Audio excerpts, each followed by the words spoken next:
दूर पहाड़ों के बीच एक गांव था। उस गांव का नाम खाती गांव था।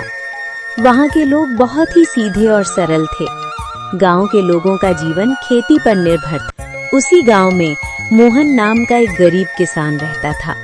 मोहन के परिवार में उसकी बूढ़ी माँ सरस्वती देवी, उसकी पत्नी विमला और उसका 5 साल का बेटा दीपक था। मोहन के पास थोड़ी सी जमीन थी जिसमें वो खेती करके अपने परिवार का पालन पोषण करता था। उगता हुआ सूरज दुनिया के लिए रोशनी लाता है, पर मोहन के लिए ये सिर्फ एक और दिन की जद्दोजहद लेकर आता है। फूस की छत से छनकर आती रोशनी सीधे उसकी बीमार माँ के चेहरे पर पड़ती है। मोहन, आज दीपक को क्या कहूंगी? कल रात उसे बहलाकर सुला दिया था कि सुबह उठते ही गर्मा गर्म खाना मिलेगा। अब वो जागने वाला है, चूल्हा ठंडा पड़ा है और मेरी ममता लहूलुहान हो रही है। क्या हम इतने बदनसीब हैं कि अपने बच्चे को एक वक्त की रोटी भी नहीं दे सकते? भरी आंखों से। बिमला, तुम्हारी ये खामोश सिसकियां मेरे कलेजे को चीर देती हैं। मैं किसान हूँ, धरती का सीना चीरकर अनाज पैदा करना मेरा काम है, पर आज किस्मत ने मेरा ही सीना चाक कर दिया है। जमींदार के चक्कर काट काट कर पैर के जूते घिस गए, पर वो उधार देने को तैयार नहीं। पर हार नहीं मानूंगा, आज फिर जाऊंगा। शायद खुदा को मेरी मेहनत पर नहीं तो इस मासूम दीपक की भूख पर तरस आ जाए। सरस्वती देवी अंदर से खांसते हुए, बेटा मोहन, पास आ। देख, मेरा अंत समय करीब है, पर मुझे अपनी मौत का डर नहीं है।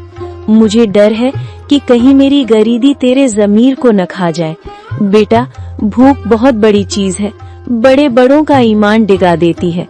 पर तू वादा कर, चाहे पेट पीठ से सट जाए, पर कभी किसी का बुरा नहीं करेगा।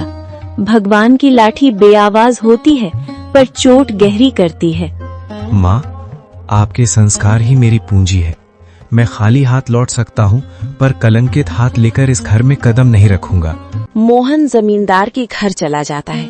नंगे पांव, फटी हुई कमीज और आंखों में उम्मीद की आखिरी चमक लिए मोहन जमींदार की हवेली के बाहर खड़ा है।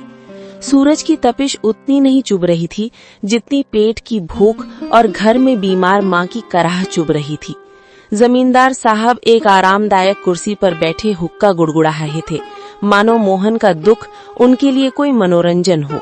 माई बाप, हुजूर, इस अभागे की विनती सुन लीजिए। मैं जानता हूँ कि पिछला लगान अभी पूरा नहीं चुका पाया हूँ, लेकिन मेरी मजबूरी की दीवार बहुत ऊंची हो गई है सरकार। घर में चूल्हा 3 दिन से ठंडा पड़ा है। मेरा 5 साल का बेटा दीपक, जो अब तक खेलता कूदता था, आज भूख मारे निढाल होकर जमीन पर पड़ा है।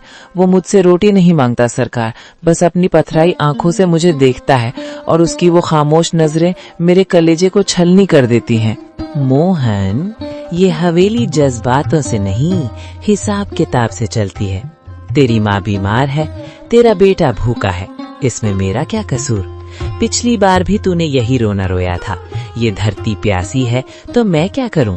मुझे अपनी तिजोरी भरनी है, तेरी गरीबी का बोझ नहीं उठाना। हुजूर, आप तो गांव के अन्नदाता हैं। अगर आप ही हाथ खींच लेंगे तो हम जैसे छोटे किसान कहाँ जाएंगे? मुझे बस थोड़े से आलू और मटर के बीज उधार दे दीजिए। मैं दिन को दिन नहीं समझूंगा, रात को रात नहीं देखूंगा। मैं अपने खून पसीने से उस बंजर जमीन को सींच दूंगा। मैं वादा करता हूँ सरकार, फसल कटते ही सबसे पहले आपका कर्ज चुकाऊंगा। मेरी माँ घुट घुट कर मर रही है, उसे दवा चाहिए। हुजूर, एक बाप होने के नाते मुझ पर तरस खाइए। क्या एक गरीब के बच्चे को जीने का हक नहीं है? हक की बातें मत कर मोहन, हक अमीरों की जागीर होती है। बीज चाहिए, बीज की कीमत लगती है। तेरे पास देने को क्या है? वो 2 बीघा जमीन जो पहले ही गिरवी है। जा, यहाँ से दफा हो जा। अपनी इन भीगी आंखों से मुझे पिघलाने की कोशिश मत कर। जब तक पिछला हिसाब बराबर नहीं होता, तुझे एक दाना भी उधार नहीं मिलेगा। हुजूर, आज आप मुझे यहाँ से खाली हाथ भेज रहे हैं, पर याद रखिएगा, गरीब की आह बहुत गहरी होती है। मैं अपनी मेहनत बेचने आया था, अपनी खुददारी नहीं। अगर खुदा ने चाहा तो मेरी मिट्टी भी सोना उगलेगी। आज आप मेरी गरीबी का मजाक उड़ा रहे हैं, पर वक्त का पहिया घूमेगा हुजूर, वक्त का पहिया जरूर घूमेगा। मोहन अपनी फटी हुई आंखों में आंसू लिए भारी कदमों से हवेली की सीढ़ियां उतर गया।